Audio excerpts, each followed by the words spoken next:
looky here, Bass and Brews podcast. This is the second episode where Alex has been MIA, so I'm not sure. He hadn't hardly texted with me, hadn't answered my stuff back. He's not been out there on social media. I don't know what's going on, but look, he's supposed to be back next week, and hopefully he makes it.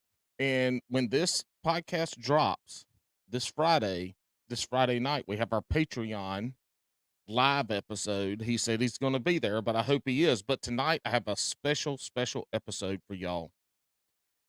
I invited Drunkwood, who has been on here numerous times. He's one of our wild cards, and he was in charge of getting the guests. So I know we got one in the background now in the green room. I don't know who else might be on, might not be nobody, but we're going to find out. But tonight is Drunkwood hosting Bass and Brews podcast, and I'm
Hey, you need to fix your mic.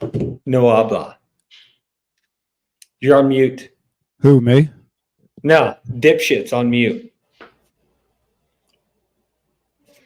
Let me text your fucking phone. Jesus Christ. Who are you talking to? Paul. Paul's muted. Oh, Paul, you're muted. Paul.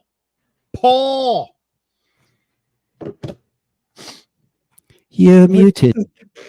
This is the shittiest podcast ever. Most shitty. Am I just going to run it because you're muted? I guess I can. So his audio has been terrible for a while. So I don't know what's going on because I listened to his last podcast and every 5 minutes it sounded like someone was making fart noises and then it would just start talking. So I guess I'm just going to run this shit. What's up, Brian? Yo, Johnny. Yo. What's up? Not much. How are things in yours? Sweaty. You didn't get a reprieve at all? We got some. Yeah, but still sweaty. Oh, gotcha. Have But you been fishing at all? be that as this is the Bass and Brews podcast. Kombucha. Ugh. It's a brew. Do you like it? I do. I love it. What's it do to your shit? Can y'all hear me? Check. Can you hear me? Yup. Oh my Yeah. God. This was the absolute dumbest shit that has ever happened on this podcast.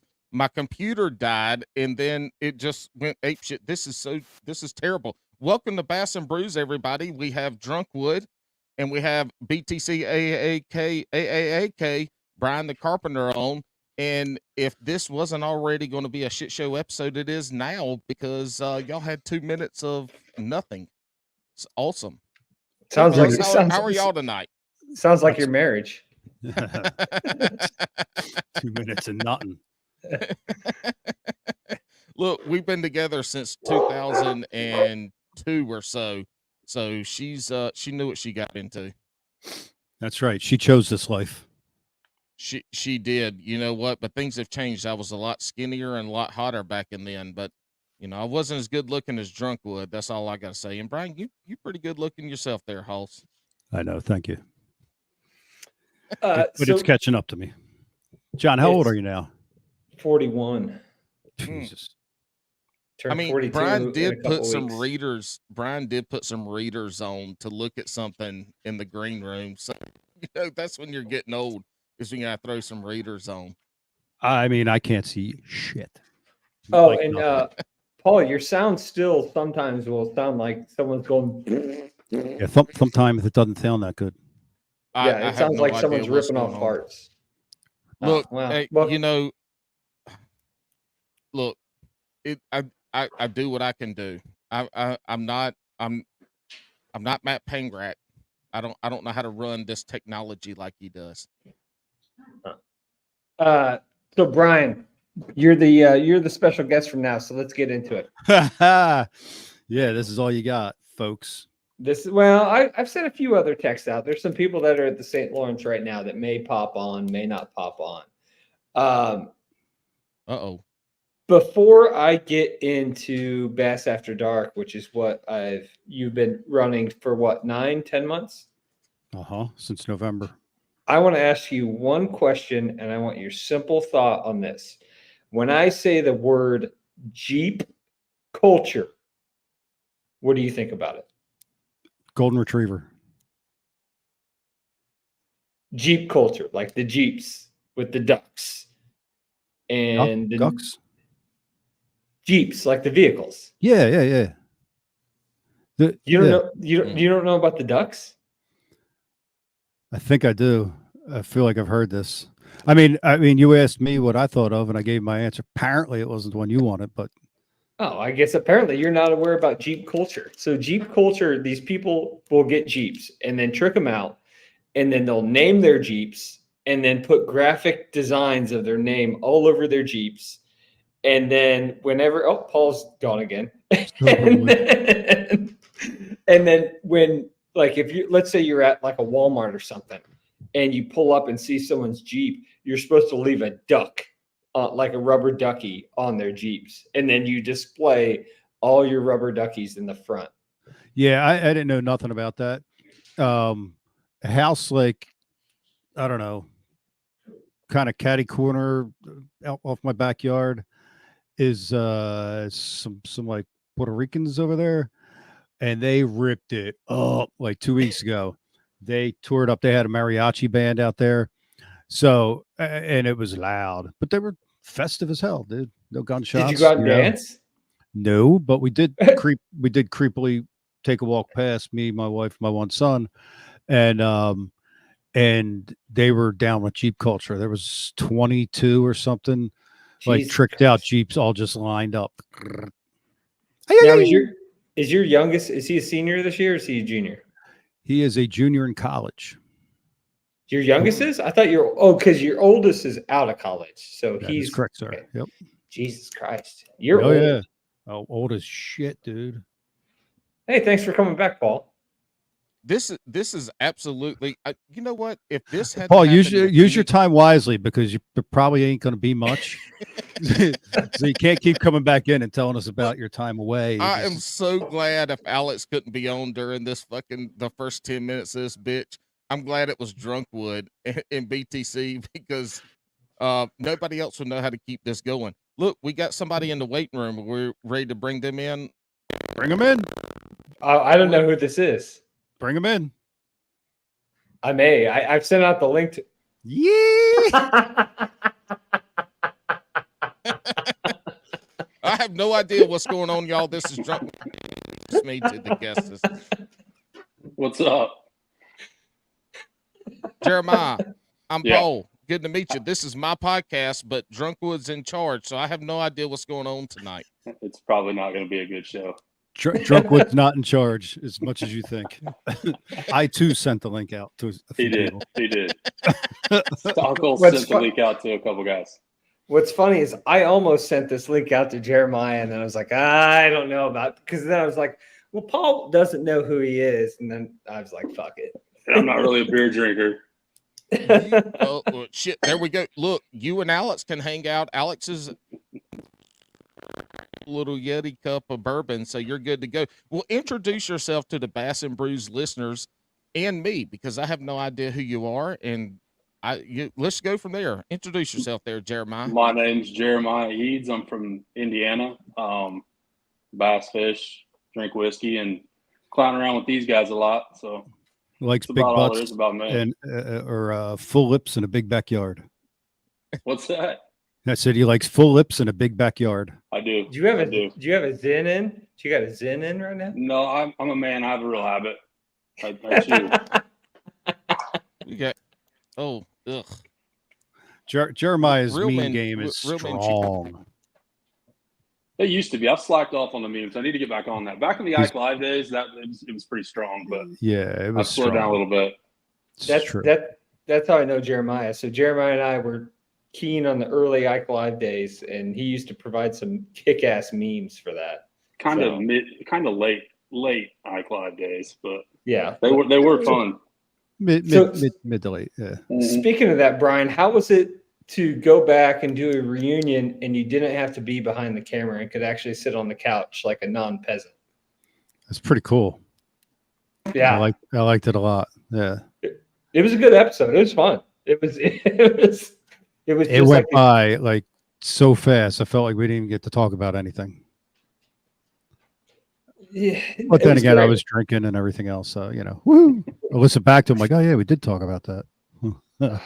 Was Pete able to drive home or did he sleep on the couch? He drive home. Oh, Yeah. good. Pete's a veteran.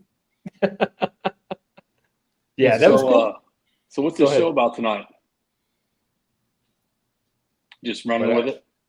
Just running with it. I was going to ask Brian a bunch of questions about Bass After Dark since it's been going on for what, 9 or 10 months? Uh-huh. It's been going on a while. So, yeah. What's been the hardest part about starting this new podcast? I mean, it's gained popularity and everything, but there's, obviously trying to snaggle 3 guests. Oh, there he went again. He's got The hardest part. The hardest part is lining up the right 3 guests for each show, and the right ones. You know what I mean? That's for sure the hardest part. Because we're trying to have, good conversation, like meaningful conversation on topics and get to the bottom of things, get answers on things. You kind of come at some things in a way that most don't. We could get guys on to get on there and just give their opinion and say whatever, but we're more trying to get, guys on that really know, you know what I mean? Know what's going on, whether it's an industry thing or it's science or biology or whatever. Hey, welcome to the show. When you say the 3 right guys, how many times have you been 15 or 20 minutes into the podcast and realized, oh fuck, this isn't the right guy?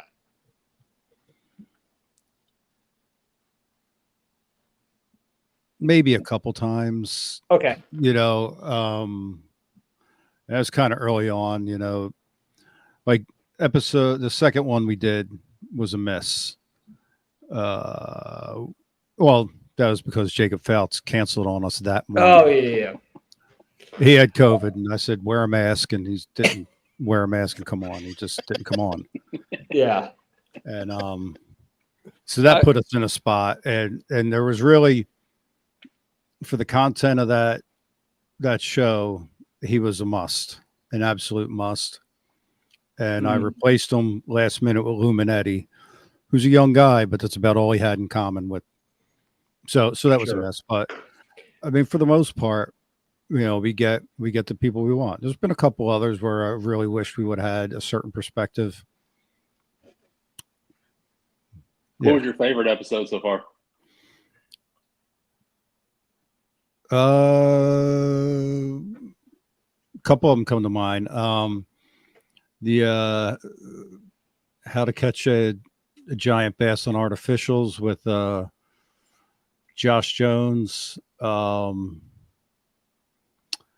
Zinker, the guy from Florida, and what's his name, Mike Gilbert.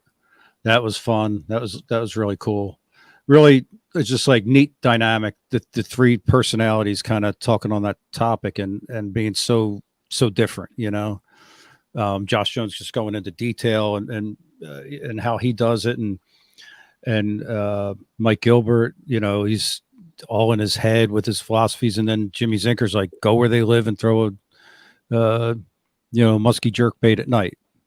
But it was cool. It was real dynamic personalities. Another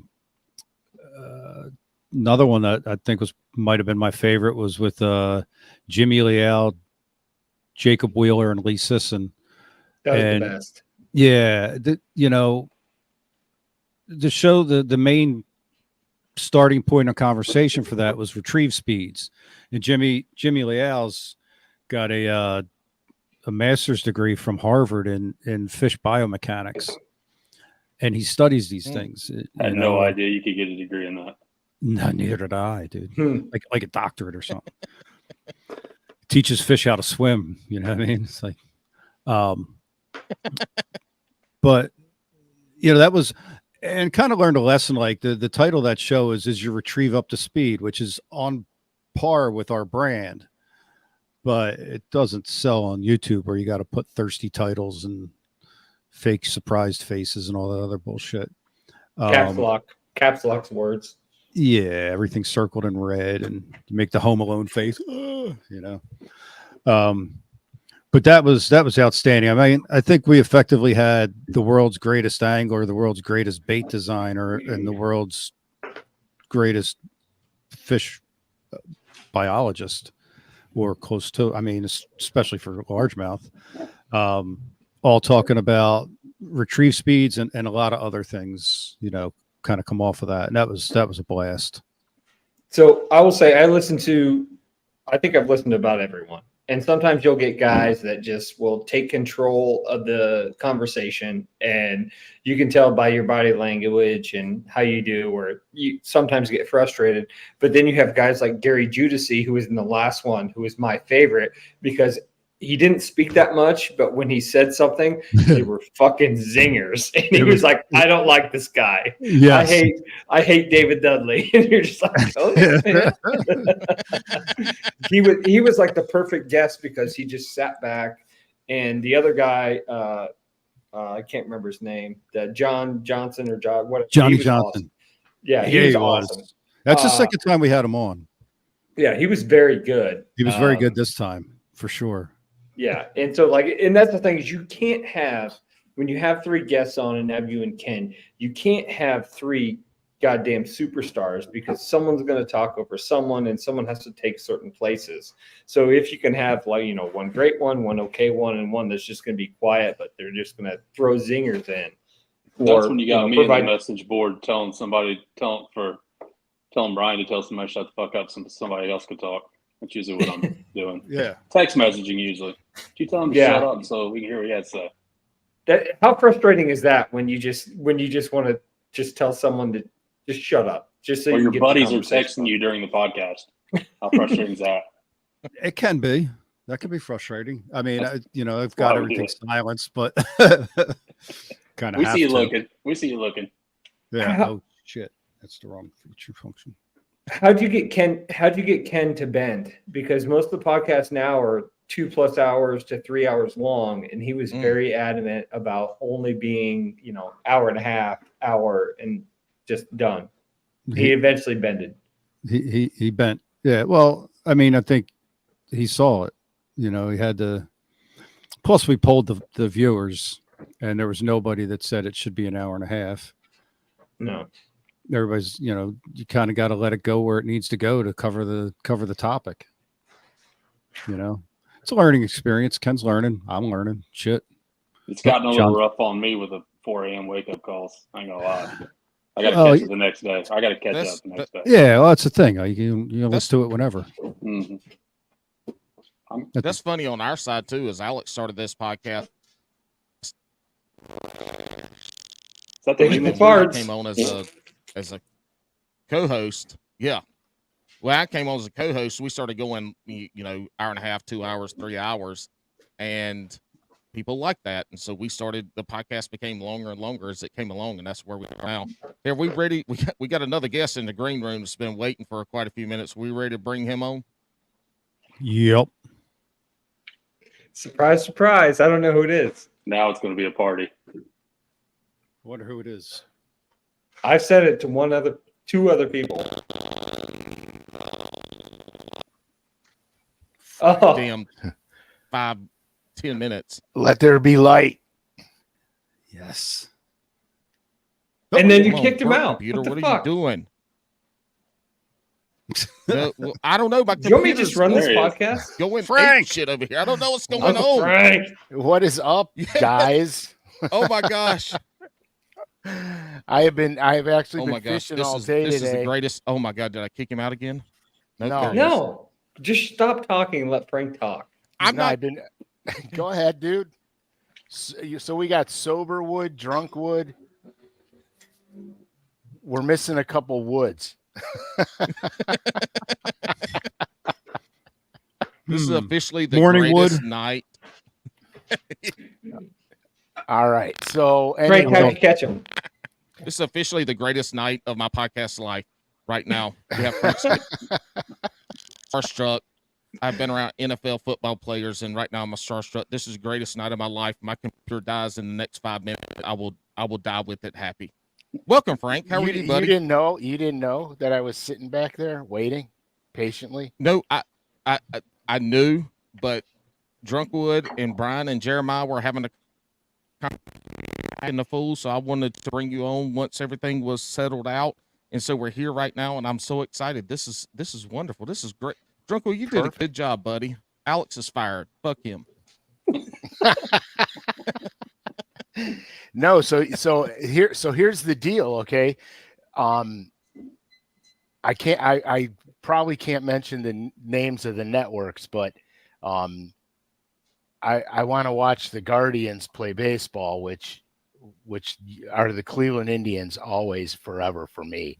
And we have to pay to watch them here. And so I was streaming them on my computer. So my computer's hooked up to the TV. So I was watching the baseball game. And then I got a text from Drunkwood, and he's like, "Jump on, dude." I'm like, what am I going on to? You know what I mean?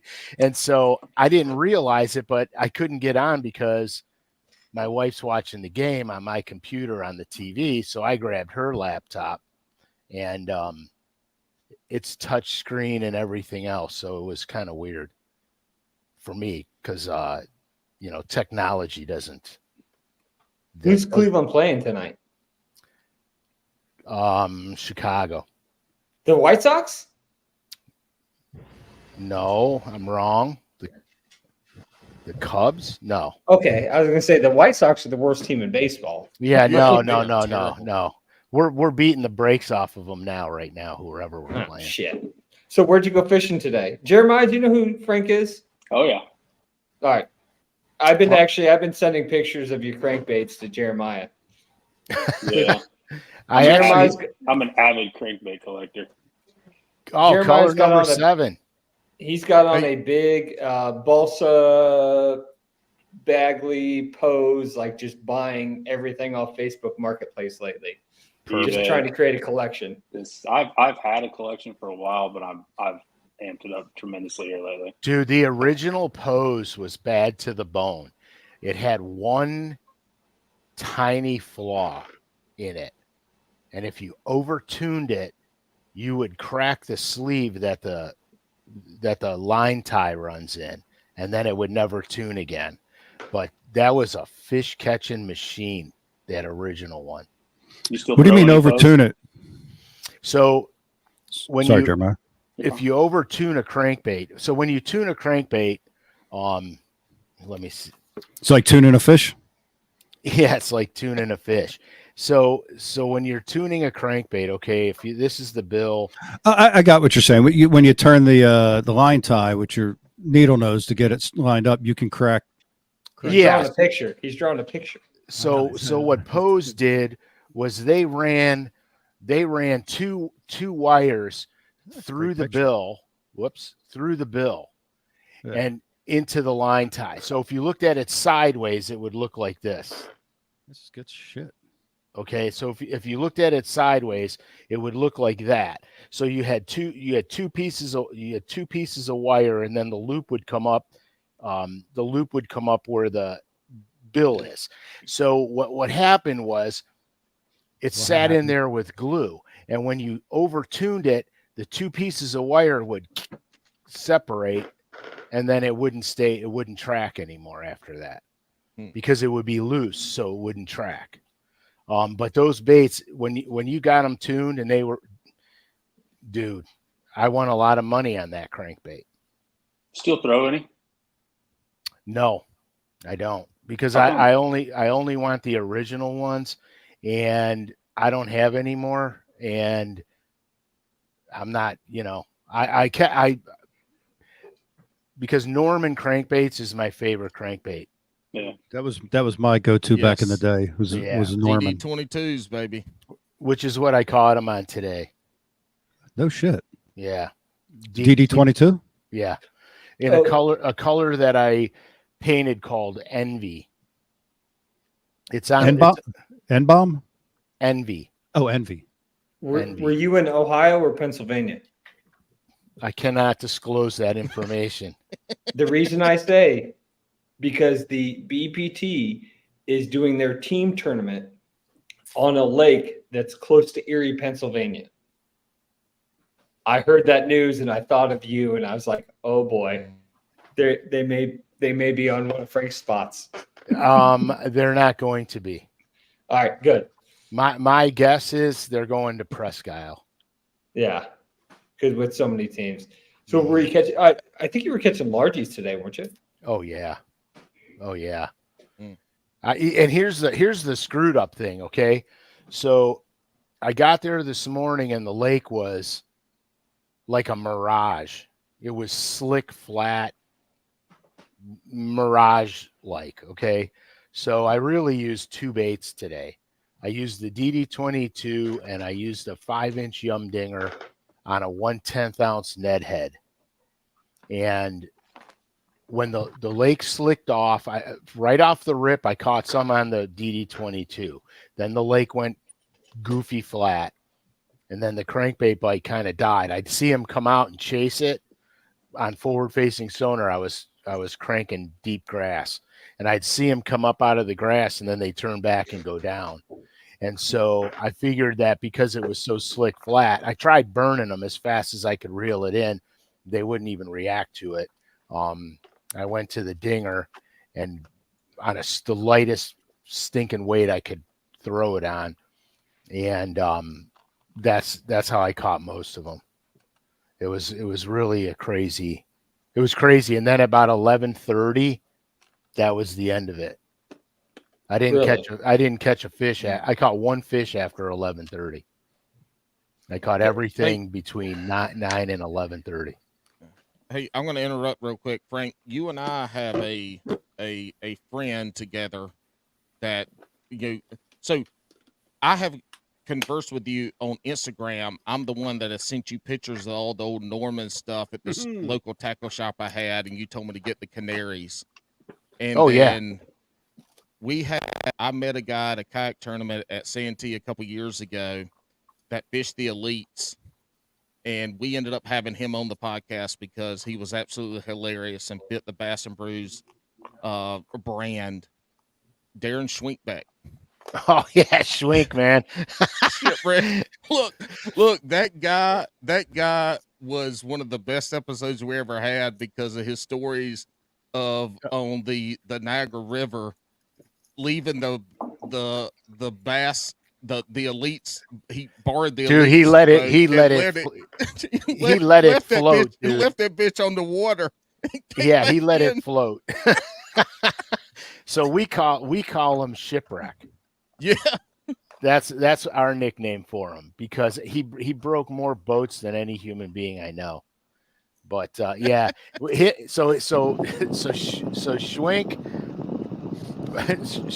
Paul, and Paul Horoski, me and my son Frankie went ice fishing last year or the year before last, and oh my god, dude, it was completely off the hook. I mean, it was so off the hook. I don't even know how we survived the trip. Schwinkbeck shows up with a kayak and he has a walker, like an old person's walker, zip tied and bungee corded to the back of his kayak at Santee so he could stand on it and sight fish. That doesn't surprise me. This past I got a tournament, question. go ahead. Does anyone here know sign language? Because I know a few words. That's the only way you're going to be able to communicate with the guy who just jumped in here. So if you know sign language, you'll be able to talk to who just. See, I do know some sign language. Well, who is it then? If he can't talk, you're gonna have to introduce him. I guess they're Johnny. I can talk. He's saying I can't hear because like John drives around Louisville and like he pushes little kids out of their wheelchairs. He like I'm legitimately legally deaf, and he likes making fun of the deaf kid. So he is really deaf. The best we wear caps and sleeves in this league. Drunkwood, like what is that? Bra? Are you wearing a jog bra? What is that? It matches. I was on Neely. I was on Neely Henry with Benson one time, and he was on the trolling motor up front. And I was on the back, and people were on their docks like, "Y'all catch him? Y'all get any fish?" And he's just sitting there. And you can't hear him. And I'm in the back going, "He's deaf. Yeah, we're catching you. He's not being an asshole. He just can't hear you." They're like, I'll never forget it. So I guess I'll introduce I guess Frank and Paul would be the only ones that don't know. So Benny is Paul Benson, who is one of the owners of the NPFL, National Professional Fishing League. Also works for ARC Fishing Rods, and then also works for Woods and Water as well. Woods and Water is the ARC rep. So we rep, whatever. We rep 12 lines, ARC, Poles Fish Lures, just picked up Queen Tackle Gamma line. Meat pop baits. Bahio sunglasses, Gill outerwear, a bunch of fun stuff. So are we here to talk about that and only that? I do want to say, Frank Scalish, it is good to see you again, sir. I haven't seen you since, was that the Classic? We ran into each other at the bar, and Frank was kind enough. Frank was kind enough to buy me some beers, and I will reciprocate the next time we're in the same area code, my brother. Like, he was a good man. I didn't hear anything you said that night. I apologize, but no wonder you stayed so long.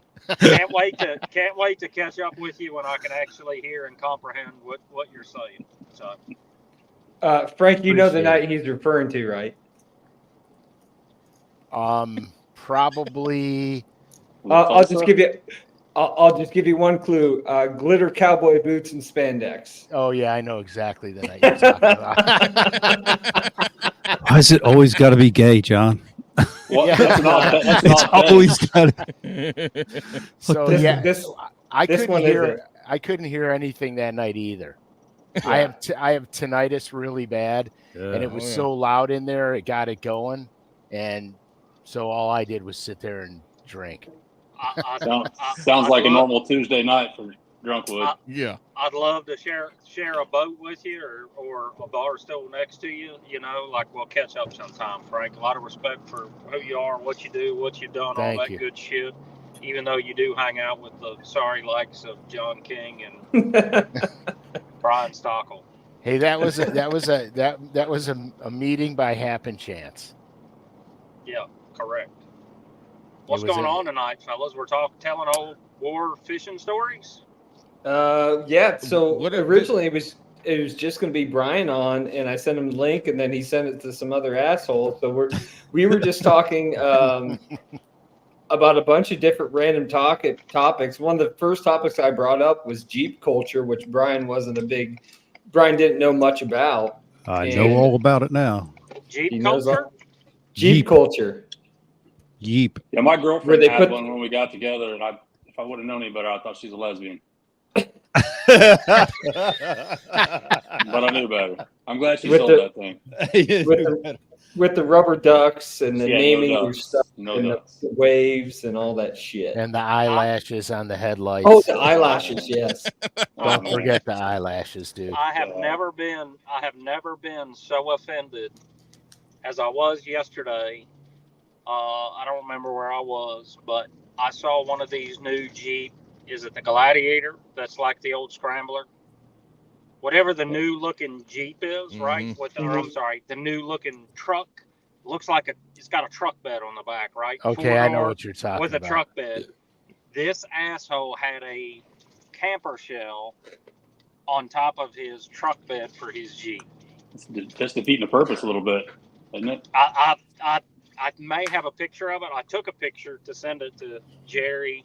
What is my affectionate name for Mr. Jeremiah Eads there, and Brian, so that we could make fun of this guy. But I don't think I ever got around to sending it. So, But Jeep we could people- still make fun of them. Jeep people are special, man. It's kind of like long distance runners and woodworkers.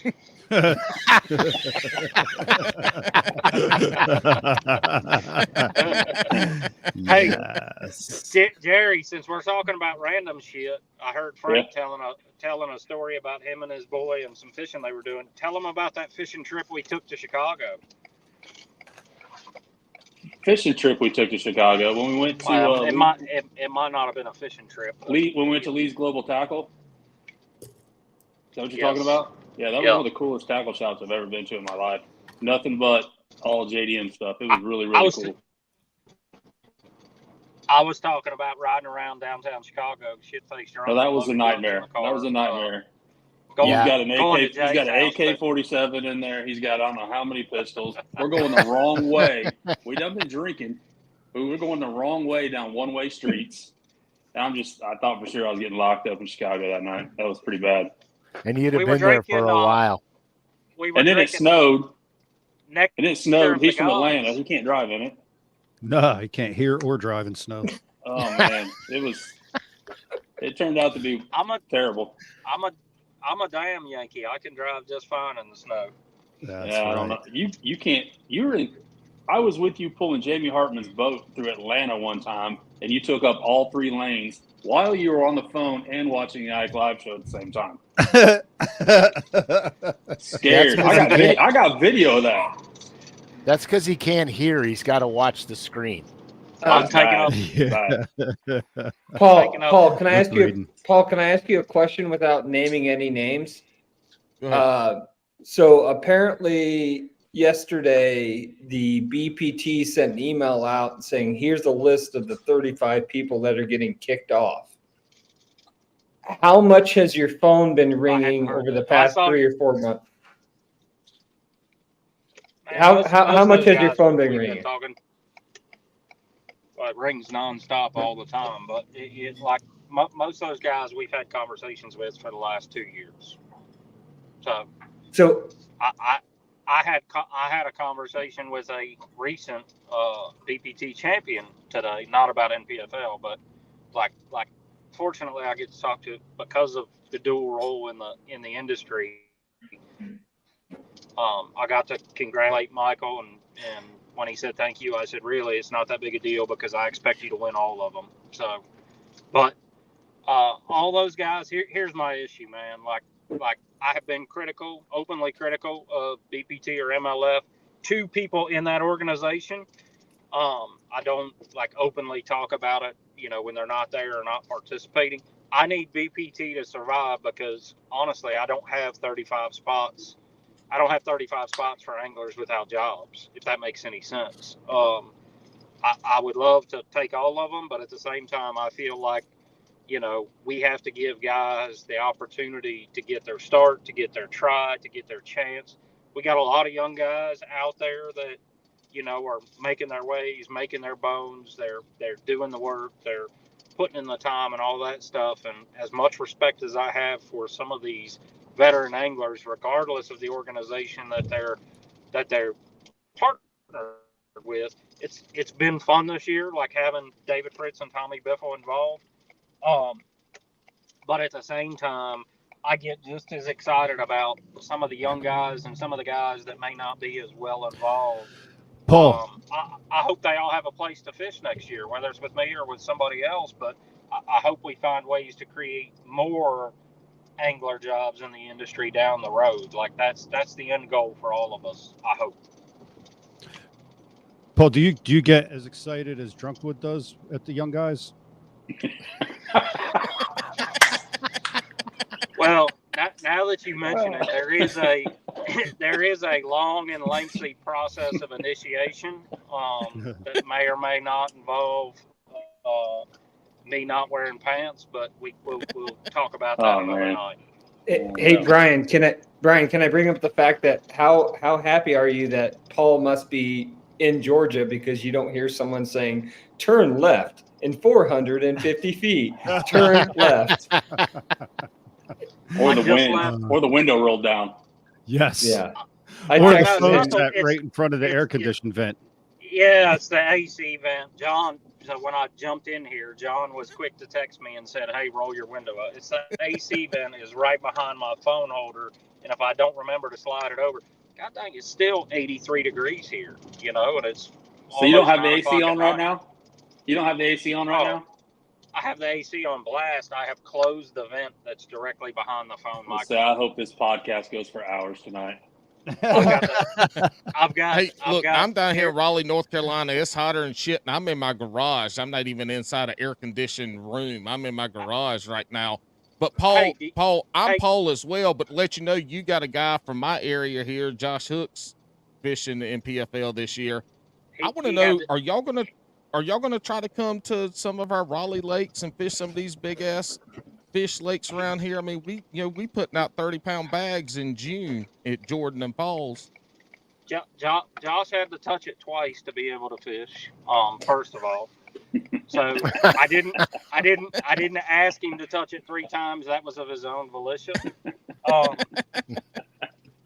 love Falls Lake. I love Jordan Lake.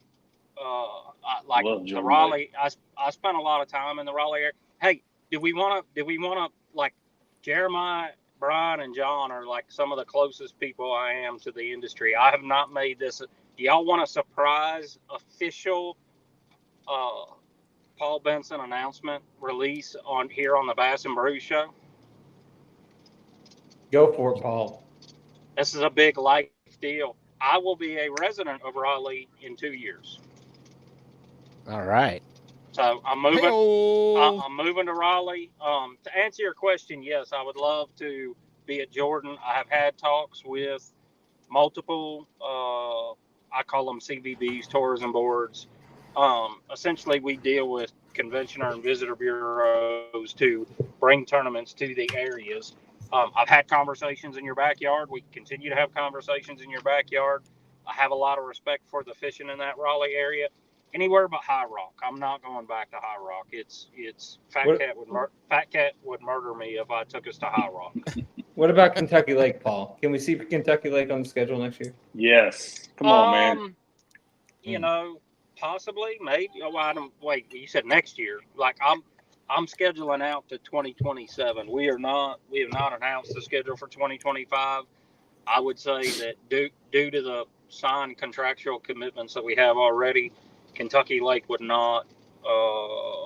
not fit the window, from what I understand, based on Kentucky Lake's desire of having us there. We have to. You can take 15 to 20 different lakes in the country. They all want you there in April. And it's a double-edged sword. Like we want to be everywhere in April because that's the best time to fish this lake, when it can be any lake in the south. You can pretty much go to any lake in the southeast in April, May, and you're pretty much guaranteed a pretty good event. We do like going to places at unconventional times. We're going to the St. Johns River in September. Y'all hold on to your hats and watch what they're fixing to do down there, because they are going to catch them. That being said, Kentucky Lake, what I understand their time frame of what they're looking for to host an event with us, it would have to be post 2025, potentially post 2026, based on previous commitments that we've made. We're openly talking to everybody. Like everyone. All right, Paul, we got it. No Kentucky We Lake got this it. year. That's a defense tactic. That was a long way around the block. What'll happen though? What constantly bites me in the ass, and why we don't talk about this stuff, is because what'll happen is a previous signed contract will come back and say, "Oh, we got this yellow day." Thanks for joining us. Here, and then we'll throw Kentucky Lake back in the mix. I will Thanks, say Paul. one more thing about the Raleigh Lakes area is that they did away with the slot limit on Sharon Harris, which is a big thing that folks didn't want to come fish that little lake for. And I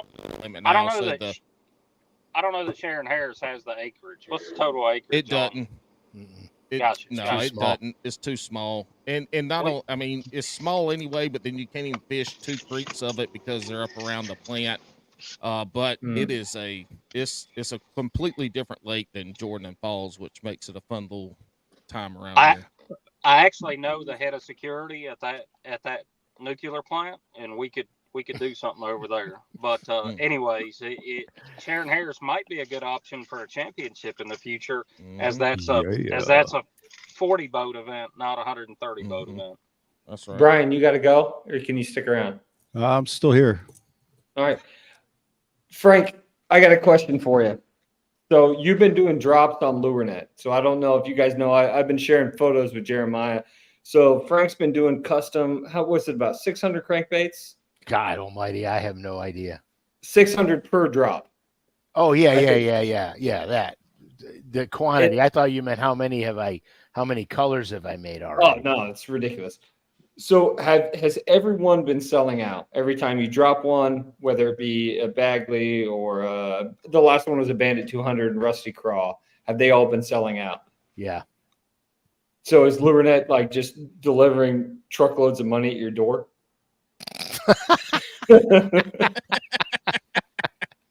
Oh, clearly you don't know the industry. No, things are good. Things are good. They don't suck. Good. You know, I like what I do. I like designing lures. I like making colors. Love doing Bass Talk Live. You know, I life is really fun because That's awesome. You know, I spent 12 years of my life fishing Bassmasters and running all over the place and traveling 230 plus days a year every year. And now I'm still fishing all the time. I'm involved in the industry heavily, mostly on the business side now.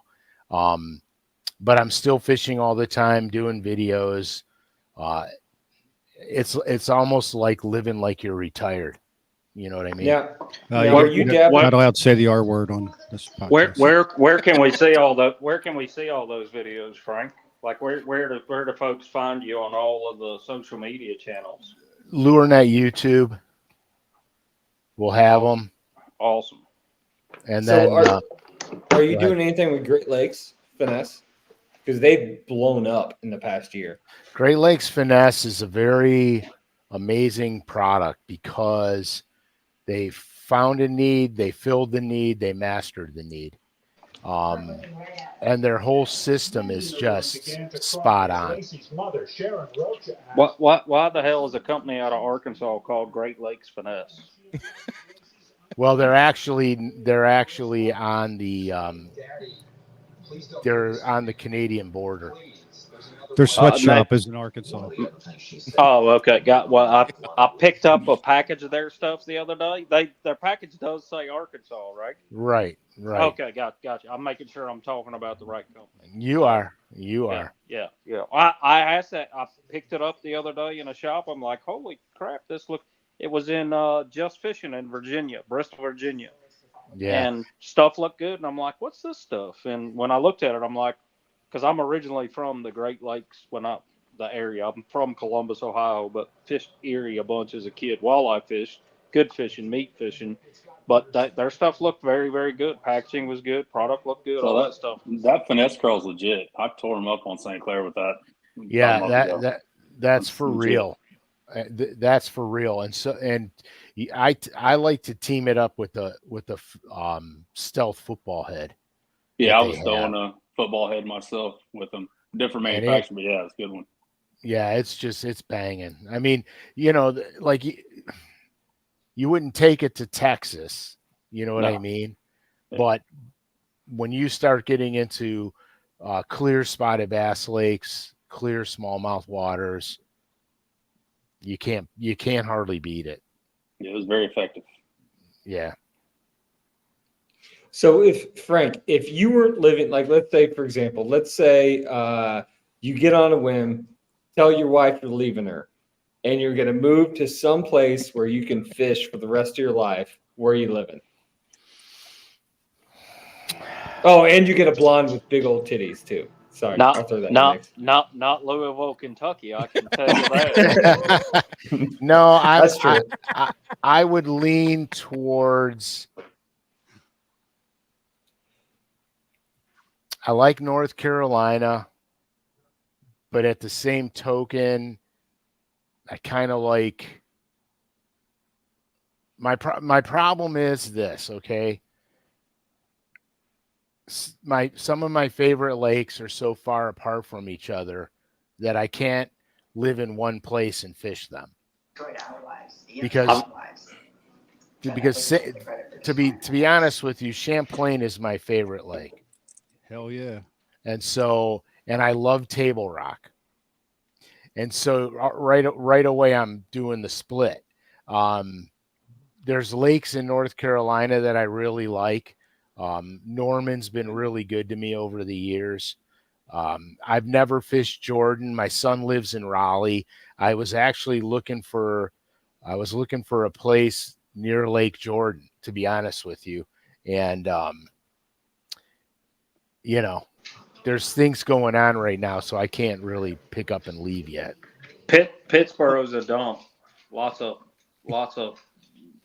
unsavory folks around the Pittsburgh area. Stay out of that. But anyways, But that's where if you want some cheap land, Pittsburgh right now, you got to get in now another year or two before it's going crazy on it. Hell, Frank, it sounds like you and I are going to move to Raleigh in 2 years and take over the world. I cannot confirm nor deny. Wonderful. Who's got top bunk? Here we go with the gay shit. Yeah.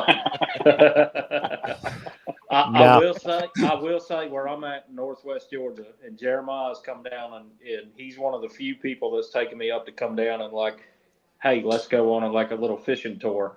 I've got 2-week fishing tour. I've got something like 15 classic lakes within 3 hours of the house. I can beat a Hartwell in 3. I can beat a Norman in 4. If you open that up to 4, like you now add Dale Hollow, Kentucky Lake, like where I'm at northwest Georgia, I spend more time driving to Alabama fishing than like Lanier. It's an hour and 20 minutes either way to the Coosa River or to Lanier. But in that Texas, Oklahoma, Arkansas corner is like prime area to where you're centrally located and all that. So if you live where, and I don't know where you live, Frank, but like if you live where Brian lives. Cleveland. Oh, okay. So it's still like 14 hours to Champlain. Like you get on a plane and you go either way. It's 12, 11 or 12. Yeah, it's not easy to get to. So like Table Rock's the same thing. Like you fly into Springfield and you go fishing and there's plenty of people out there that call a buddy and say, hey, let's call Watson and say, hey, man, I'm going to stay at the Taj Mahal. Take me fishing for a week, and he'll be on board for it. Like, all that being said, we all still have these destination lakes that we want to go to, but North Carolina is good. The issue that I run into with North Carolina is it's Snakes. very seasonal. I don't do serpents. That's straight out of the Bible. Snakes. Yeah. Snakes. They ain't gonna mess with. They ain't gonna do nothing to you. As long as you Yeah, don't Paul, touch them, and- they won't touch you. That was a what do they call that? A metaphor or an simile, or he was talking about Thing on two-legged participle.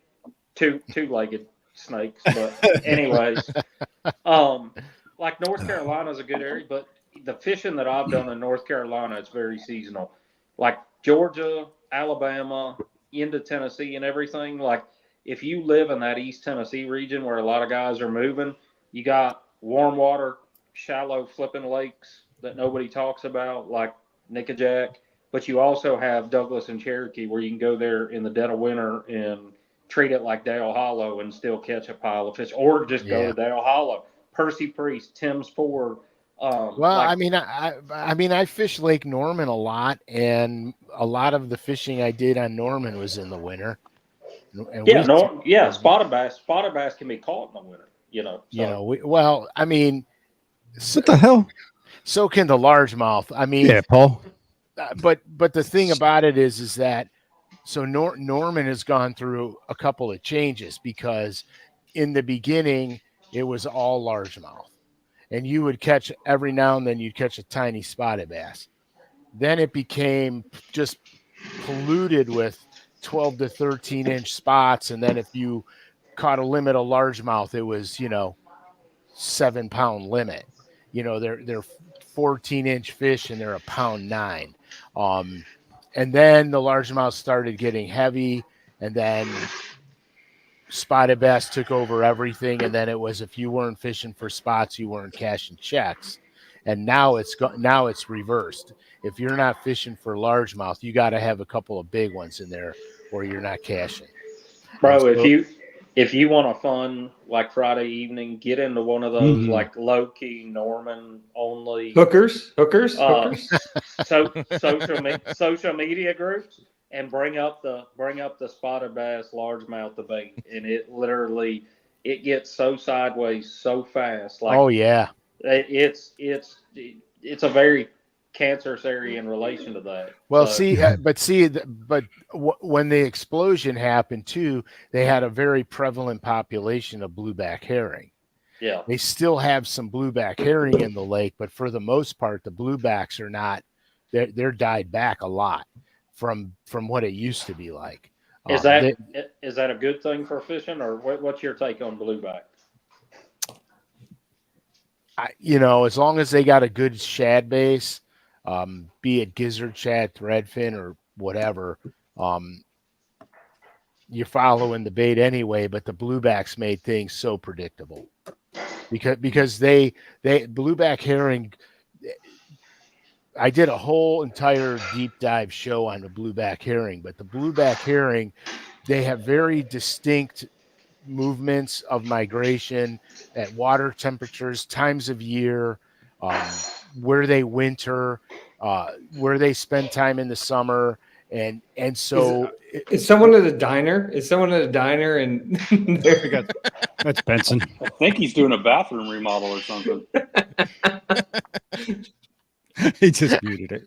What the hell's going on? It sounds like a cash register getting hit with a sledgehammer. What is that? Back to the relevant educational stuff. No, right? No big deal. but so anyway, so I thought it made fishing really predictable, and because there was a time when you could run short, deep guts when all the bluebacks would be in the basin of the gut. Up in the gut? Pardon me? Oh, up in the bluebacks be up in the guts? Yeah.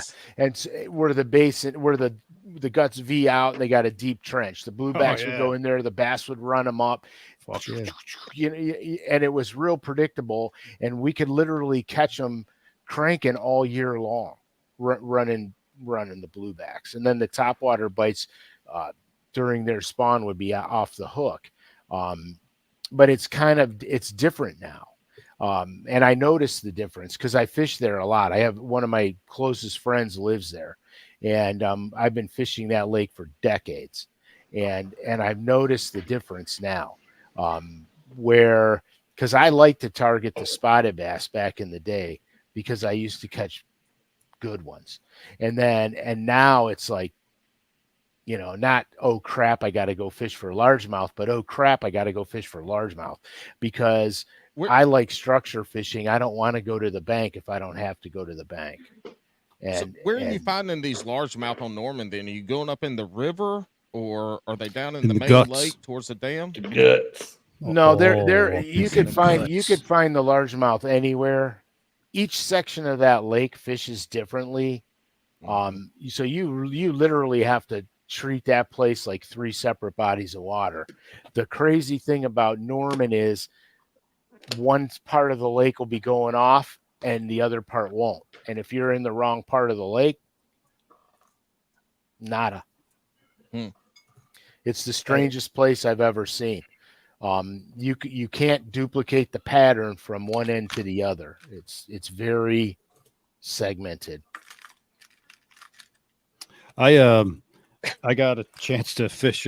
Stevie Wonder's with us now. I was gonna say, can't hear, can't see. She just told me to put these on. Are these men's? Do these look like men's sunglasses? I can't Color aside. Do not let Drunkwood answer that question. Would y'all? Tortoiseshell does not work. Sunglasses. Well, tortoiseshell is obviously not the color for these frames, but there They was look debate colored. on whether or not debate on whether or not these were suitable for. I'll text y'all a picture tomorrow. So she said they're definitely not. But as long as you like them, it doesn't matter. Don't tell Drunkwood that. Drunkwood, there are many state and federal laws about what you can't do that you like. So we do not support that. What were you saying, Brian? Oh, I got the chance to fish Falls Jordan and Sharon Harris a few years back. Went down with Ike. He was practicing for the heavy hitters event. Wasn't it terrible? I was going to tell that story, John. Oh, sorry. That was where I was going, John. Yes. I didn't catch a fish. Damn. So that's kind of what I was talking about Jordan and Harris. Like Harris is known for the 50-pound bags in February on the A rig, or the crankbait, deep crankbait, but like it's very small window. Like Norman, you can go catch fish in Norman all year long. I think I have never fished Carr in or Falls, whichever you call it, but from what I understand, Bugs you can Island. go to that lake and you. Oh, but yeah, Bugs and Carr. Kerr, same thing. Yeah, Carr. Anyways, that like you can go there and catch fish all year round. Those smaller quality lakes, take baiting out of the mix. Baiting, I think you can fish year round, but like Jordan, Sharon Harris, all that stuff, I think it's very like it's windows of time that now when it's great, it's great. Like when it's great at Jordan, it's 8s, 9s, 10s, old school fishing, flipping a jig, Texas rig, all that kind of stuff. But the windows of opportunity are a lot more limited, unlike what you see at like Norman, Hartwell, even Chick. Like Chick's a pretty diverse fishery. Man. Go ahead. No, you're on Brian, Chick. go with just Jesus Christ. You can't hear, but Brian, God do damn, you can have anything else in your story, or that you just didn't catch a fish? I was going to add a little bit more to it, but my time's about to be up. I got to go get on a call. With Ken Duke? No, that's somebody else. No, but yeah, it was like the lake was one of the lakes was like 6 feet high when we got there and coming down. So yeah, it was epically bad. I think Mike might have caught 2 or 3 the whole trip. It was pre-fishing for an event, so he was at least half of it just running and looking, right, and graphing all day. Yeah, mostly looking. Right, which I knew I was in for, and I still enjoyed the hell out of seeing the lakes. But definitely made enough cast to catch at least one fucking bass. You know what I mean? At least you got one. Fuck all. Nope. Hey, Frank, got a question. Is there any chance with your custom artwork that you could Nope. do a Zara spook? You could do a spook with a naked lady painted on it. There is probably no chance in hell of that. But could you do it like via LureNet?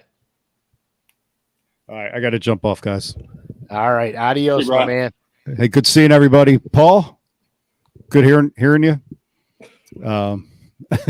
See you guys. Be good, man. Yeah, good seeing you again, Frank. How do I get out of here? I don't know. It's not my show. The guy that's running, it's not even here. So I'm Take- just running it. Take the door, dummy. He's Exit. back. He's back apparently. So there's no chance. Kick me out. No, I'll talk to you later. All right. So I'm going to ask a bunch of random shit. If you we'll go around the horn. You're making a cheeseburger. What are the Wait, who's you get- answering first? we'll do Jeremiah. All right. You can only add 3 things to a cheeseburger. What are they going to be? Bacon, egg, and cheese. Well, but if it's a cheeseburger, isn't cheese already on it? Yeah, I would say A1, cheese. A1 I would, sauce. yeah, A1 I would sauce. say then. cheese is part of it. A1, bacon, egg. Okay. Frank. I'm going bacon and bacon. Plain meat and potatoes. That's Same. all I care about. No ketchup, no mustard. Well, yeah, but I mean, yeah, clearly. Okay. So I have to do okay. Yes, ketchup, maybe Thanks. mayonnaise. No mustard. I don't put mustard on no. Paul, if you could have a cheeseburger, what were the 3 Did things? I draw one real quick? Draw it while we answer because I want to see it because I'm sure it'll be the best looking cheeseburger we've seen. Oh God, what did I get myself into here? So I'm gonna All right, I'm go gonna ahead. go with Said bacon. it. I'm gonna go with some sort of like spicy, like the hottest hot sauce you could absolutely imagine. Mm. What are you I can shaking your picture head at? Don't shake your head like I'm giving a wrong answer, dipshit. You're not the cheeseburger czar. Like, at least I didn't say. I know you're gonna say dick balls and taint. You know. So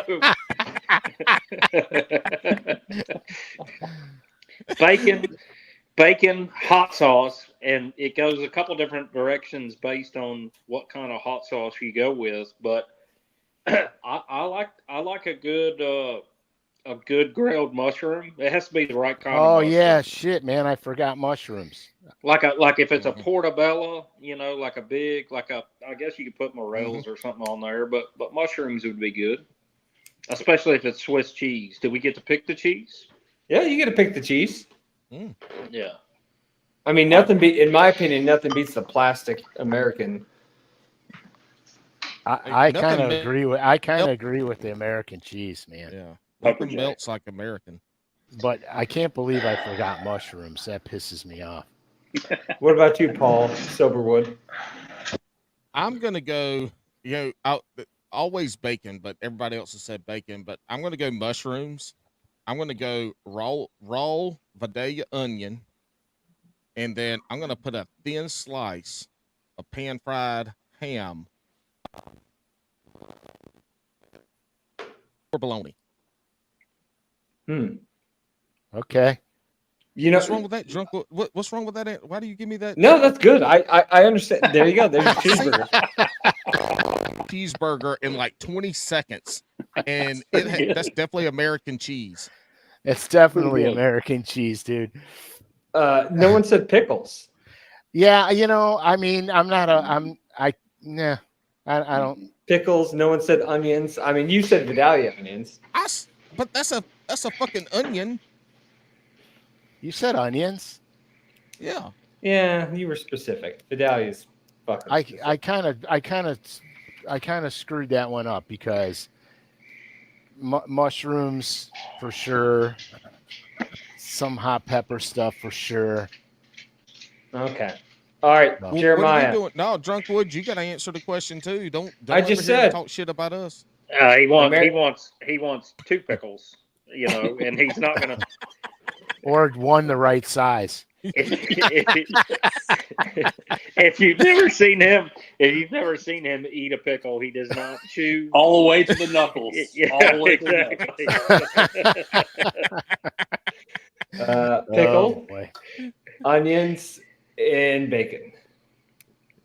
All right, we just Jeremiah, we just got out of the Olympics. Yeah.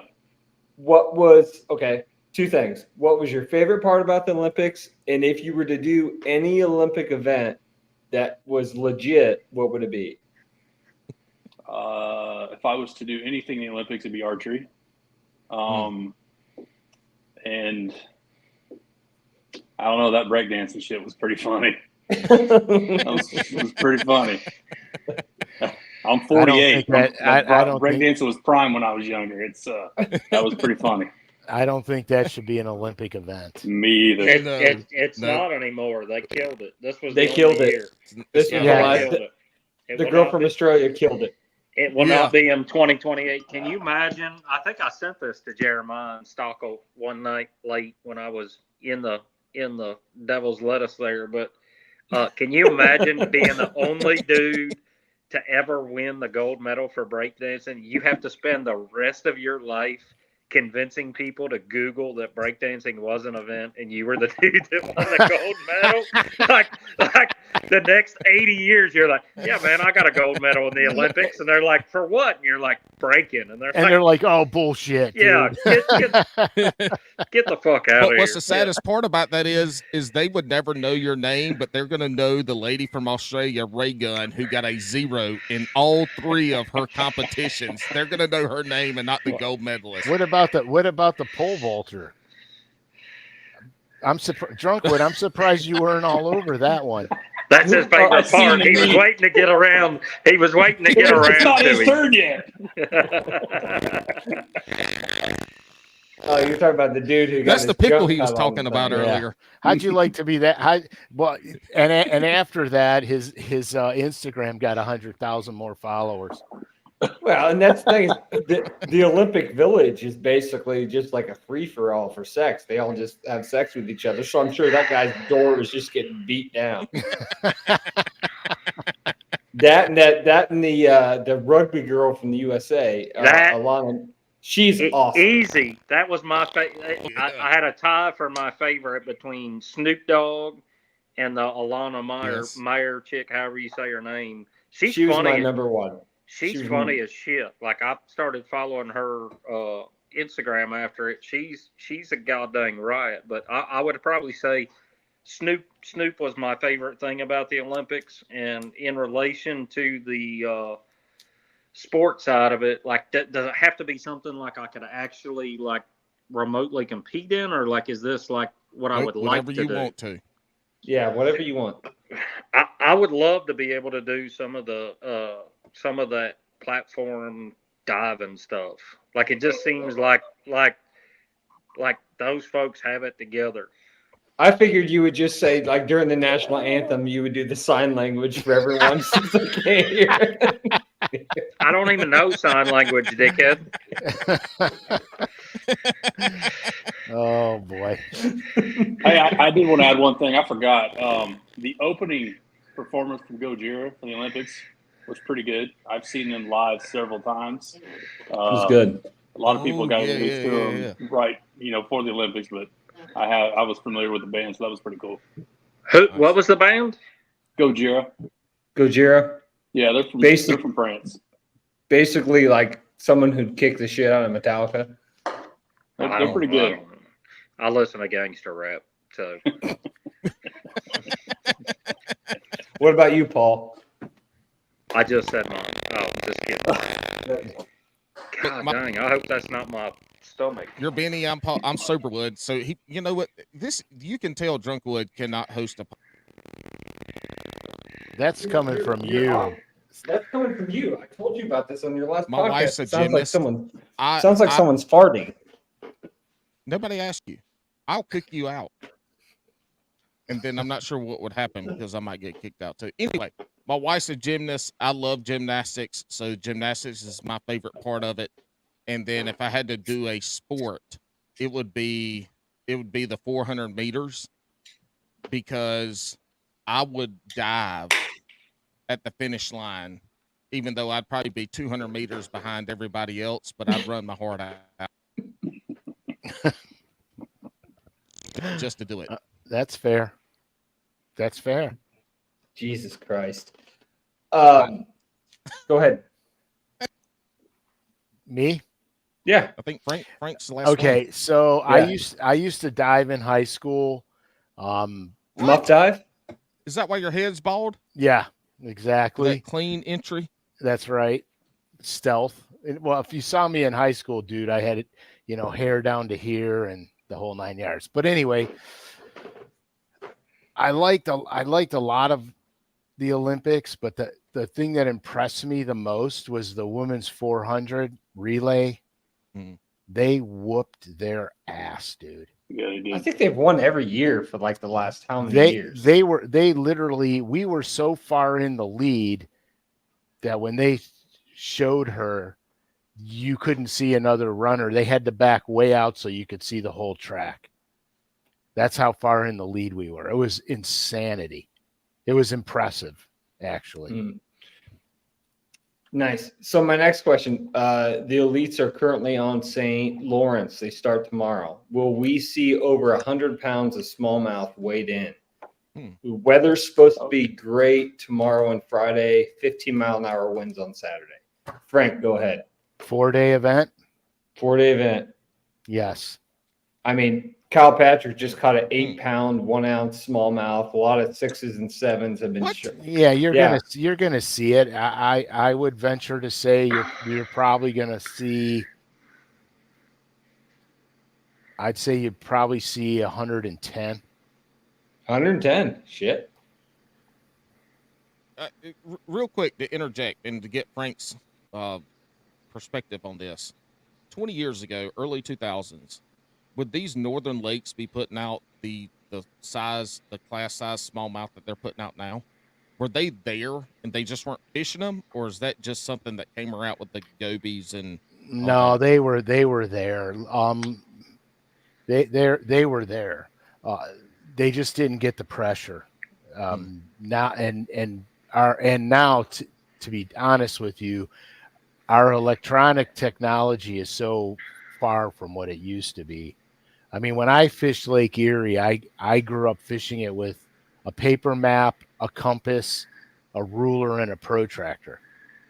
And that's how I fished it. And cross-triangulating my offshore stuff. Of course, on Lake Erie, you couldn't see shore, so you couldn't cross-triangulate anywhere. So you had to use compass readings to do it.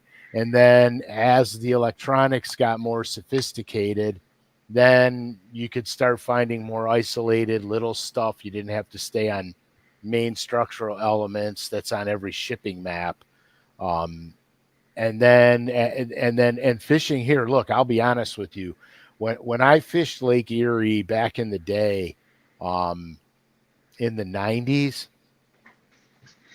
if you couldn't go out and catch 80 or 100 smallmouth, you pretty much sucked. and it was like that. It was like that everywhere.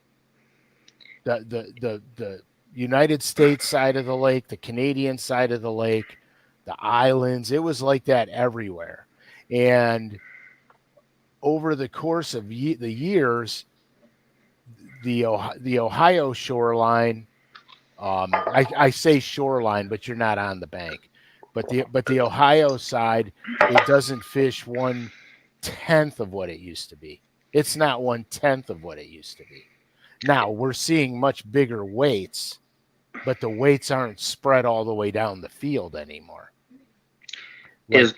Go ahead. Is getting. I'm going to change the subject because I've got severe ADHD. But legit question in relation to that. I've got two. One being, does the walleye population affect that smallmouth spawn to affect those numbers? Because from what I understand, the walleye numbers are way, way, way, way, way up. But is getting in and out around Marblehead the most dangerous place to have a bass boat in the country? 100%, dude. Yeah. To be brutally honest with you, we shouldn't even have bass tournaments on the lake. I mean, to be honest with you, because you're talking about a 21-foot bass boat. I mean, I've got caught in Lake Erie before, and in 10 minutes, it's unmanageable. And here, look, when I fish Buffalo and Bassmasters, everybody knows the story. They had 9 to 12 footers, and that's no freaking joke. I mean, that's no joke. So the first time we went up there, it was our first. I think we went to Sandusky before Saginaw. We had a blow plan. We had a blow plan going out of Sandusky. If it blew, we were going to let them do West Bay and East Bay, and they were going to be able to trailer to either one. But they had to stay where they went, if that makes sense. Yeah. They could choose either bay, but they wouldn't have to go out to get in. But I mean, honestly, when we started, I was hugely against anything on Lake Erie, especially out of Sandusky, in relation to that, just because what I experienced as a kid. But like, I was preaching to these guys. You're gonna laugh at this, Frank, because like down here, I'm in Georgia now, and I'm like around the house. We had a bunch of pros here in Georgia and stuff, and talking to these guys, and I'm like, hey man, if you've never been, like, I want you to go buy an extra. I preached for 6 months on our angler page about safety, about like, hey guys, when we're at Table Rock, I can jump in a boat and come get you. When we get up there, it's the Coast Guard. Like, and they're coming in a cutter or a helicopter. It's not Damn me right. coming to get you. But I told them all, like, I can't force you because we don't have it written into the rules. I can't force you to get an EPIRB, but I told all of them, you need an EPIRB. They have a $300 one and a $700 one. I don't care which one you buy, but buy an EPIRB. Make sure you, and most of them are like, Frank, I shit you not. And I'm talking about Eufaula, Alabama, Walter F. George. I had a dude here locally to me. He doesn't fish with us anymore, but he goes, man, I've been under the causeway at Eufaula. I've seen 4 footers. I said, bro, A, you don't know how to measure a wave if you think there's 4 footers at Eufaula, Alabama, under the causeway or not. And it does get rowdy, but all of them, it was hilarious because you know where Fisherman Central is? Yeah. At Sandusky. Mm-hmm. In that shopping center in the corner, there's like I don't remember the marine store, whatever the big marine store is. Literally, like the first day of practice when they're all coming off the water, we were based out of Fisherman Central's parking lot. All these sons of bitches talking about they've seen it and done it, or running into that store buying backup bilges and all. Now some guys listened and prepared ahead of time, but I'm like, man, guys, I'm not trying to tell you I told you so, but like, because I get asked all the time, like, hey, you know, what do you think is going to happen this tournament or whatever, and I tell them, like, I don't give a shit. It's their job to go catch fish. I don't care what they catch or don't catch. That's not my job. That's their job. Well, I care that we have 123 boats out and I get 123 back. Right. And it's just a different perception. So here, a lot of it too is the boats aren't properly rigged for that kind of water. Everybody wants to rig their boat to go fast. My boat's got to go fast. If you're rigging your boat for top end speed, you have no rough water characteristics at all.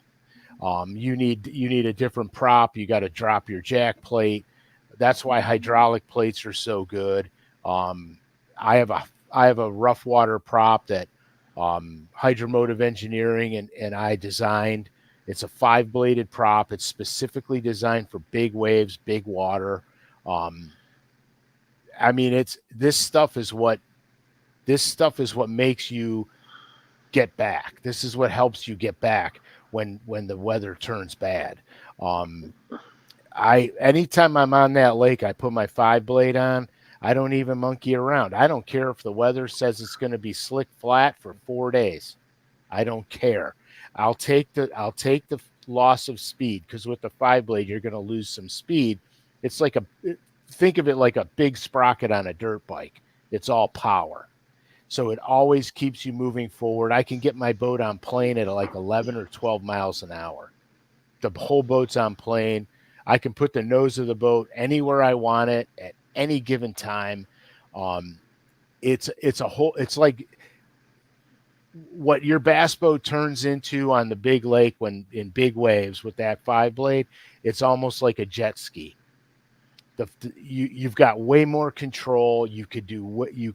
It's just 100 times safer, and that's really the big problem, is that you do get a lot of guys from down south that may not have experience on big water, because I've seen guys go, oh my God, we were on Santee and there were 7-footers out there. And I'm like, what? I was running all over you know what I mean? No, you come out here and see water. I mean, Well, I think that's one of the biggest hurdles in our sport. Like, I preach about this at the high school level a bunch, because like you see all these accidents happen at the high school level. You get a kid that's interested in fishing. Dad comes into the sport. We're all dudes. We're all too proud to ask for help. I can remember Cruz. I was flipping around at a show one time, and Cruz is like, "Hey man, anyone ever showed you?" Like, he was very respectful about it, but he like pulled me over to the side. He's like, "Anyone ever showed you how to set a bait caster?" And I'm like, "Yeah, man, I know." And he's like, "Okay, what's that do?" And I'm like, "Okay, so I don't know." Like, he knew how to push to like say, "Let me run you through it real quick." And like, I didn't know, but I was too proud to say I didn't know. That happens in boats. That happens in. Oh yeah. I think that's why we're seeing a lot of these like a lot of these things that we preach about. We're preaching about like morals or ethics, or like, well, kids got to learn this, or kids got to spend their time here, but we don't talk about the reality of like, hey man, that self-inflatable life jacket looks cool, but it is going to fucking kill you at the right lake at the right time. Like, you have to, like, I think we do have a responsibility that we as an industry have not stepped up in relation to boat safety. We almost had a guy sink at Saginaw. He's from up there. He knows what he's doing. I'm not going to mention the boat manufacturer. He had a brand new boat manufacturer. Actually, I don't give a shit. They don't pay me anything. He had a brand new Camus. In this podcast anyway. And I would imagine that all the boat manufacturers have this issue. But what happened was there was so much like manufacturing trash, little cut pieces of wire, like essentially got all in the his stuff from bilge pumps. It stopped. This dude knew what he was doing. Fortunately, he was in a spot where he was able to get to the bank. But yes, he knew what he was doing. Everything was fine. He was experienced. He didn't anticipate a brand new boat had all that trash in it, and it got in the bilge pumps. It stopped it, and he was in a bad. Had it been anyone else that didn't have that experience, they would have been in the water. No questions asked. We did have two guys that stopped coming back. They were going at Saginaw. You can go either direction up the Bay Coast, but whichever one is on the east side. I don't remember the name of the bay or the marina that he made it to, but thankfully those two guys had enough sense. One of them, actually, I think they were both from Texas. But they had enough sense to stop. They called and said, "Hey man, I'm not going to make it to check-in. Here's why." They took themselves out of the event, for that day, in the interest of like coming home to their wife and kids. Like, that's an admirable thing in my opinion to have the maturity to say, man, it's just bass fishing. I'm not risking my life. And I would love to see us as an industry, like, that's something that we should stand on our soapbox and preach about, especially to these high school kids, new dads, all this kind of. Bro, the first bass boat I bought, I take it out to my local lake. I'm like, man, I know all about driving boats and everything else. And I had no idea about the trim. It was a 96 Skeeter ZX 200, we go into this little S-turn cut, and I had the trim going the wrong way. And fortunately, it spun out before I hit the goddamn bluff wall, but I didn't know what I was doing. And the dude riding with me was like did you mean to do that? I'm like, oh yeah, dude, Duke's a hazard stuff. Like, it's just how we are.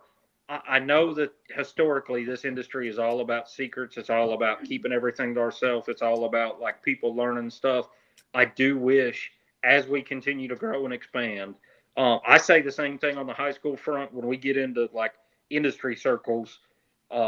Frank, you probably get emails at LureNet like, hey, my Tommy Jones here, and I want you to sponsor me. I love your rods and reels. And it's like a form letter, and it's not even the right thing of what you manufacture or whatever. Like, you probably get a bunch of them. And I stand in these circles where people complain about it, and I'm like, man, do you ever reply and say, like, hey, this isn't the right way to go about? Like, if we don't correct it, it's never going to correct itself. These kids go up to their local fishing show or their local tackle shop where there's some dude there standing in Jersey that likes to tell everybody he's a professional. Hey, here's how you go get sponsorship. Hey, here's how you do this. Hey, here's how you do this. And we're all too nice to correct them, or to say, hey, well, like, I have tried to take that upon myself. Are you talking about that Lucas Bogajian guy from New Jersey?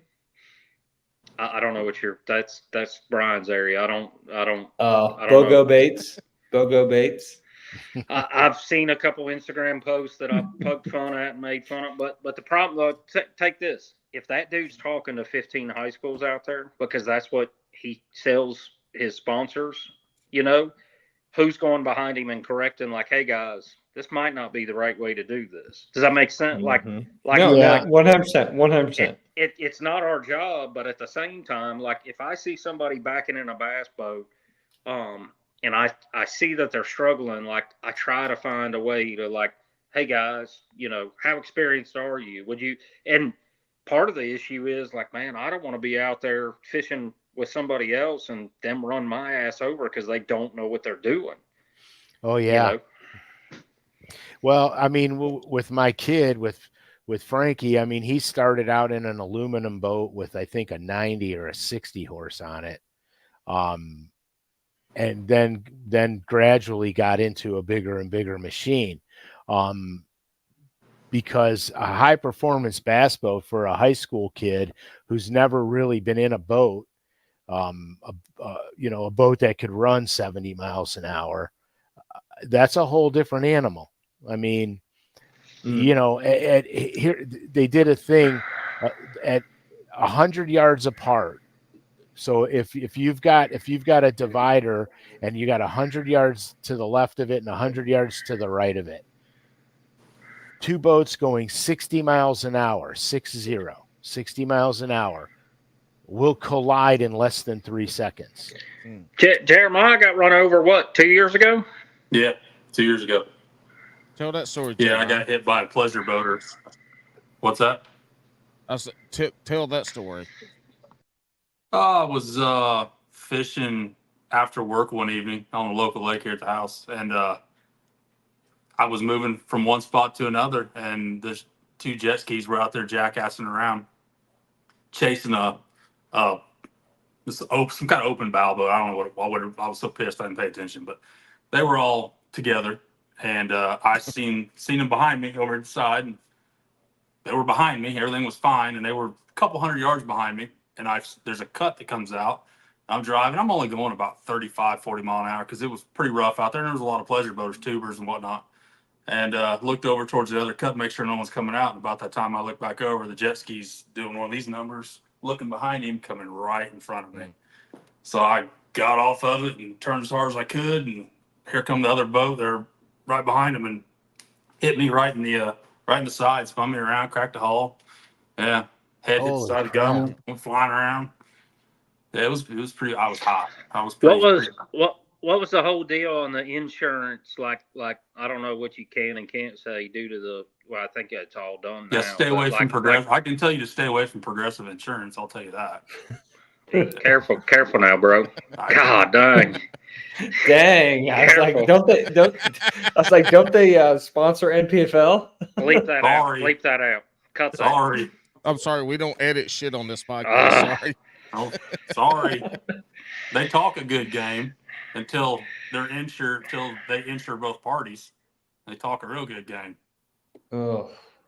Yeah. So you're saying that was something that you couldn't control, though. It was It Oh was no. another boater that just Yeah. No, I mean, wasn't paying attention. and No, that's the thanks. other that's the Very other hard. thing, because there's no lanes. They Mhm. randomly cut. They just randomly do shit. Mm. There's, you know what I mean? Here, the lake that I was on today, I don't know if you could see this. I went to this offshore spot, and this place was absolutely polluted with recreational boaters. So Today? yeah, like it was like a holiday or something. So I don't know if you could see this, but I pull up. I'm in the middle of the lake. There's nobody around me. I pull up.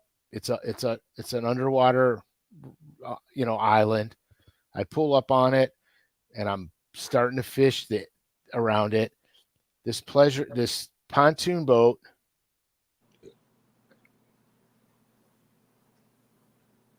pulls up and right over the rock pile, and they all jump in and start swimming. Jeez. I can Okay. see it. Hey, one of the best I've ever seen, and I still think somebody paid him. Was it Casey Scanlon with the kayakers? Remember, he was fishing either an open or an MLF event, but that row of kayakers that passed in, it had to be 75 kayakers, and I still swear somebody paid him to do it. But exact same situation, but. Like you see on his GoPro, like 1 or 2 or 3 kayaks kind of go by, and then like 6 go by, and then like 12 more go. It was 4.5 minutes of nothing but kayaks paddling 8 feet in front of his boat. God, I don't know. right. De Palma Saturday on the tournament when the old man in the rowboat rode right up next to him. Did you see that? You told me about it. Tell De me. Palma was just sitting there fishing. This old man, he looked like he was graveyard dead. I mean, he was old, but he was rowing in a rowboat. He comes right up next to him and he just looks over at him and goes, "You're a famous fisherman?" And he goes, "I fish for a living, but I'm not famous." He goes, "Am I going to be on TV?" He goes, "Yeah, you're live right now." It was great. That was hilarious. Look, I'm a kayak angler. I have a kayak. I don't have a real boat, and even it's a real boat, dude. My first real boat was a canoe. you know what I'm saying, though. I don't. We ain't going fast. We ain't My going first nowhere one was fast. a 2-seater plastic boat. Yeah, Mm-hmm. but Same here. even with me fishing and Jordan's probably the worst one of them. But the pleasure kayakers are definitely the most like feather in the wind people out on the water. They have no clue. They are the worst about coming right in they'll be out in the middle of the lake in a group just out there doing. And Jet skiers are pretty bad too.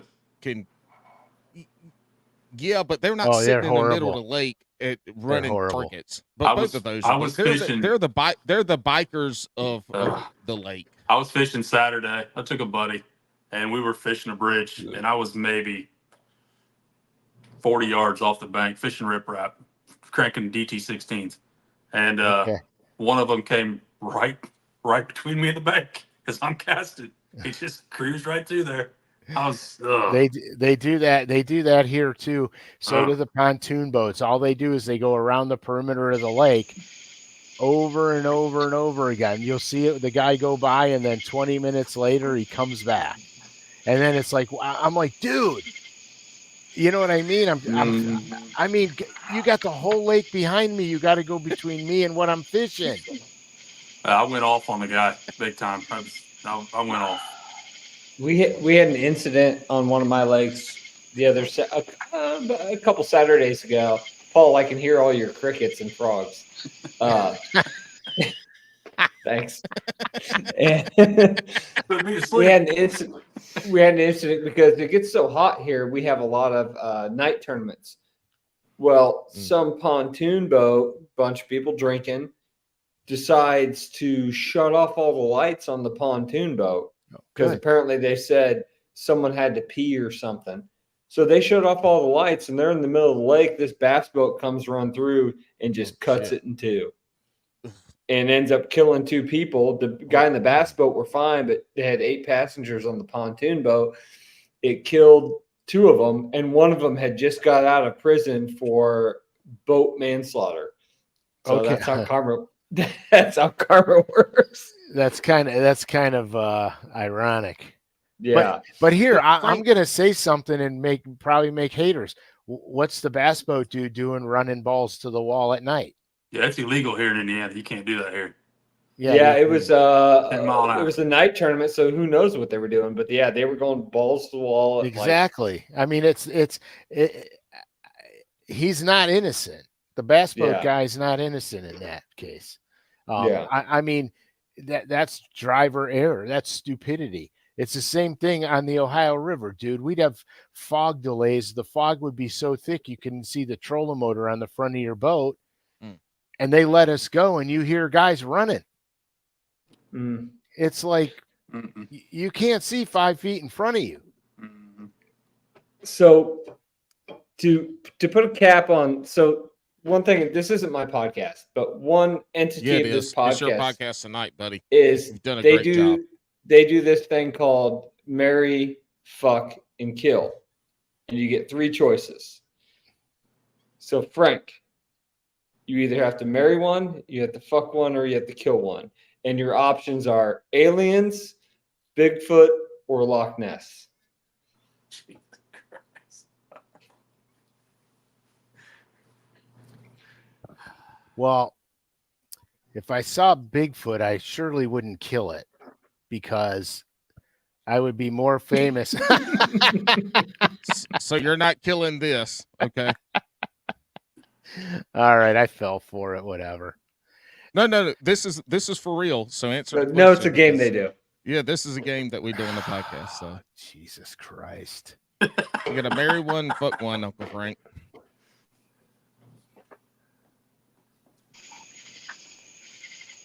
Frank, don't answer that. This is stupid. Find something. Go to the next question, Drunkwood. Nobody gives a shit. It's just ludicrous. It's an hour past my bedtime. I'm trying to be too clever. It ain't working. All right. So we'll turn around to the other signature question of this. I guess it goes back to what are your everyone loves a sandwich when they go out in the water. What are your top 3 sandwich proteins when you're going out to fish? This is for me again. Yeah. All right. Well, the quickest and easiest thing for me is peanut butter. That's one. Oh, I got how There's many the- do I have to do? 3. Top Okay. 3 sandwich proteins. All right. So I'll do that. I'll do ham and cheese. Mm. And then every now and then I'll just do like trail mix and beef jerky. Got it. Perfect. Paul. Crickets, frogs, and what else? Well, John eats the bananas for the shape, not the flavor. So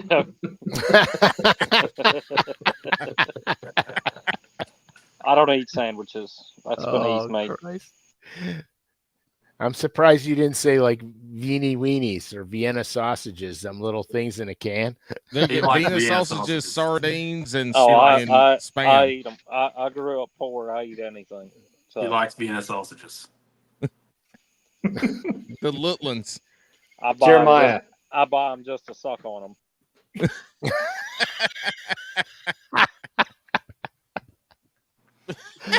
Oh God. Jeremiah, you're up.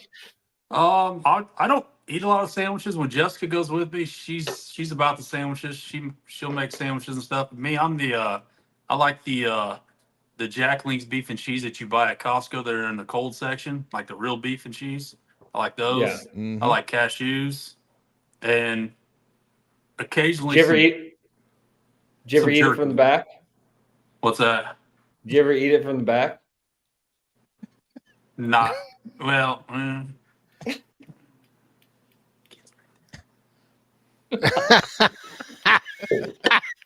Was that sign language? I don't know. I don't know if her daughter's asleep.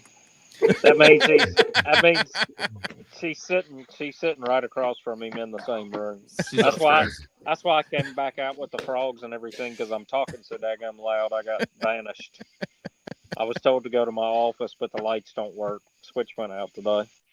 Well, you weren't really. You were actually talking at normal pace. They just couldn't understand it. All right, Drunkwood, is that it? Are you done for the night? That's it. Let's call the show. We're Hey. about at 2 hours. All right, look, we're good. Hey, Jeremiah, Uncle Frank, Paul, y'all hold on a second. We're going to end this. Don't go anywhere. Thank y'all for listening to Bass and Brews, hosted by Drunkwood. This was awesome. This was a great time. Had some great people on. He did all this. It was a surprise to me since Alex wasn't here. Alex is probably right now freaking out, trying to figure out what's going on. It's okay, but this is Bass and Brews Podcast, your weekly distraction from high quality podcast content. And you know what? Thank you for coming. Y'all hold on, don't go anywhere.